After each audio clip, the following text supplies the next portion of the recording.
Any questions? All right. We have two questions for the MLA.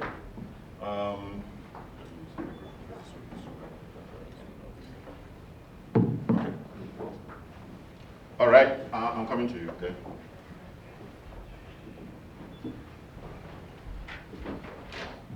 I'm not sure if it is only two questions because I alone have many questions again. So there's two people ask questions. So first of all, I want to say thank you to Sharif Haji for being that person, that voice Chidi was talking about, that voice to be inside the room where decisions are made, and also for being an inspiration to any refugee, young person who comes here as a refugee, to know that if you want to pursue that line of work, it is possible. There's someone who has done it, and it is doable. So thank you so much for being there.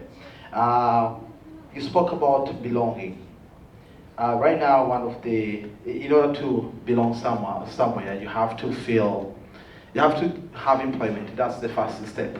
Right now, we have employers who have been able to, like I'll give an example to myself, through the programs that are available, let's say African Civic Engagement Council. I took their answer program, which is the entrepreneurship program, and I was able to, myself and my partner were able to start two companies, one in the senior services and one in disability services, and we're employing almost like 25 people right now, both of the companies.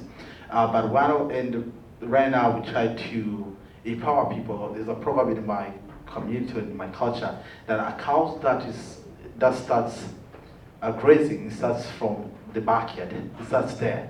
So right now, our focus is to first, we are not discriminating anyone, but are providing employment to the people around us, people within our community. That's where we're starting. And we have been able to create those job opportunities, but what the problem we are facing right now is that the trainings that are in place, they're in English. Let's say the first aids, all the trainings that we need to provide the services to these people, they're in English. But these clients we're serving, they don't need English speakers. They're still clients from within our community. So they speak Kinyamulenge or Kinyarwanda.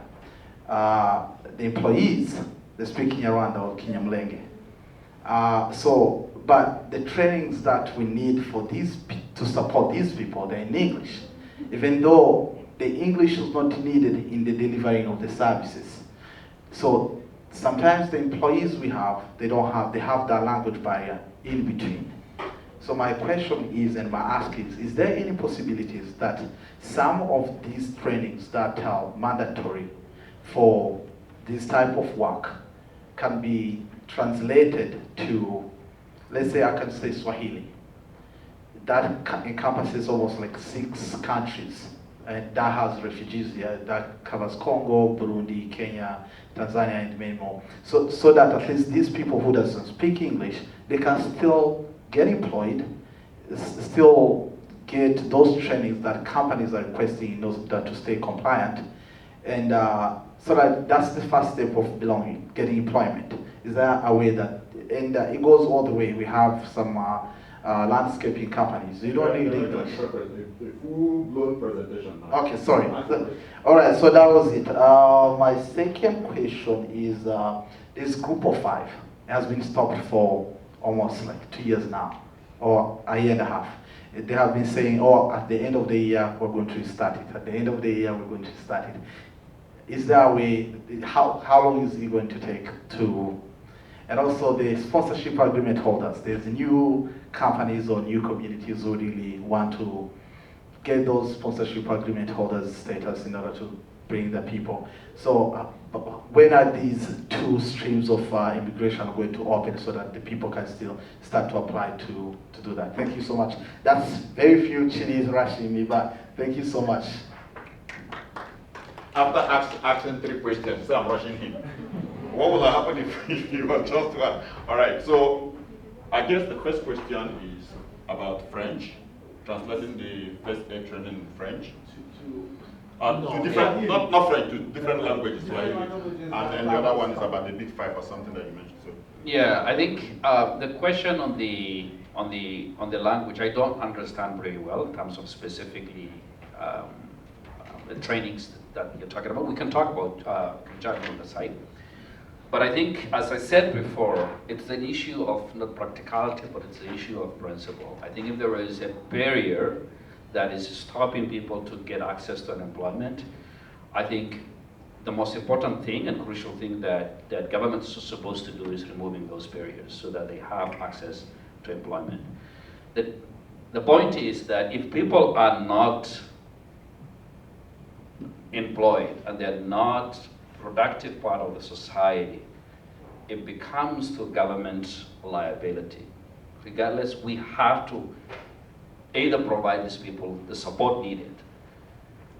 And there is a consequence of if we don't do that. The consequence will be they will either end up in a hospital or they will end up in a jail. And it will still be a cost to the taxpayers. So a specificity of the languages I can't speak to, but I think in general language barriers is one of the things that will stop people to get employed.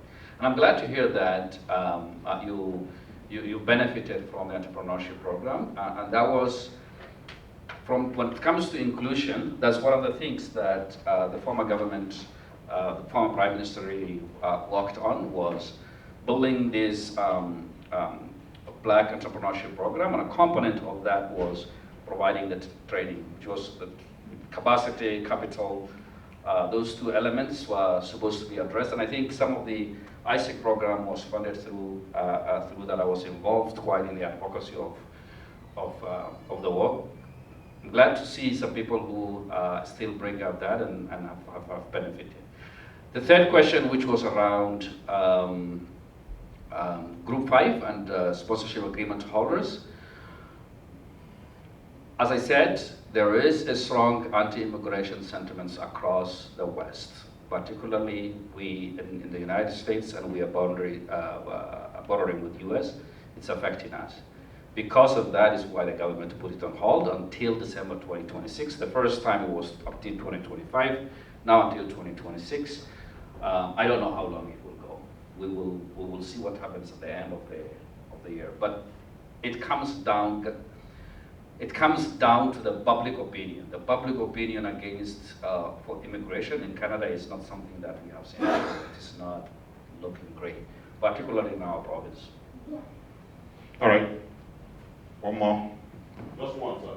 Yes, absolutely. Okay, so thank you so much, sir. I really love your presentation. With everything that you said, especially the credit history point, I feel like it really resonated with me. Somebody coming from an immigrant household.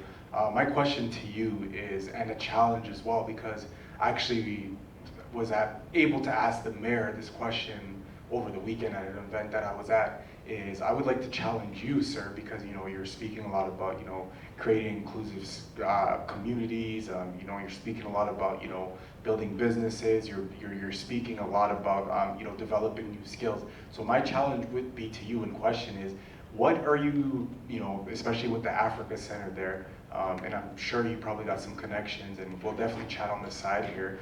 In terms of I want to challenge you, but what have what are your thoughts about Bitcoin? What are your thoughts about blockchain in terms of that? Because as a refugee, you're talking about that credit history, and as somebody who's involved with Bitcoin, somebody's in blockchain, and you spoke about President Donald Trump, who is a Bitcoiner, and the United States Army is actually using Bitcoin technology in terms of my question is basically, have you looked into Bitcoin? And I would like to challenge you and talk to you a little bit more about that technology so that we can include ourselves into something like that, because I feel like the world is moving and there's not a lot of us that are participating in this. Well, thank you very much. I think it's not a challenge. I'm somebody who accepts vulnerability because of running into a political office. You need to be vulnerable. You go to the doors, knock, somebody slaps the door on you. You have to have that ability to take that in. So when we started this e-transfer money that goes through from one account to another account, numbers that change without touching a money or a check, I told my mom, and she doesn't believe it. she will say, I have to touch it, whether in the form of a check or in the form of a banknote. And I explained to her, and she's like, no, it doesn't make sense to me. So don't waste your time. I feel like I'm reaching that level when it comes to Bitcoin. I have no clue. I'll be happy if you educate me on it. But it's not something that I have looked into. It's not something that I have occupied my time. There was a lot of other pressing issues that I would say that I spent my time. But so I can't speak to you and say that this is what I will do and this is what I will say. It's an area that I have no knowledge, and when I don't have a knowledge, I will seek that knowledge. Then after that, I can see whether it's something that I want to advocate for or not. But I do understand that it's a new venture, it's a new era in the economy. So happy to chat with you, but at this point, it's the same spot where my mom is when it comes to money transfers. I don't know. Okay, thank you. Thank you for that question that reminded this man about his mom. You've done something that nobody did here today. Thank you. MLA Sharif, Haj, my friend and my brother, it's nice meeting you, and thank you for sharing your thoughts with us today. All right, so we give you a gift. I don't want this to block you. If you could just step forward. Okay.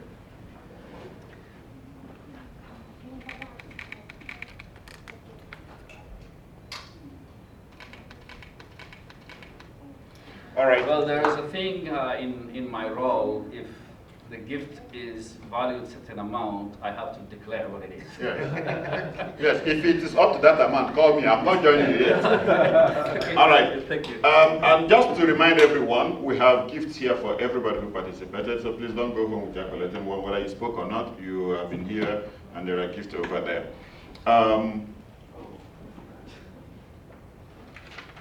Again, I'd like to thank our sponsors today: African Baptist Ministry, Edmonton Ministry, the Lumora Co., Hosea Vision Ministries, Black Business Edmonton,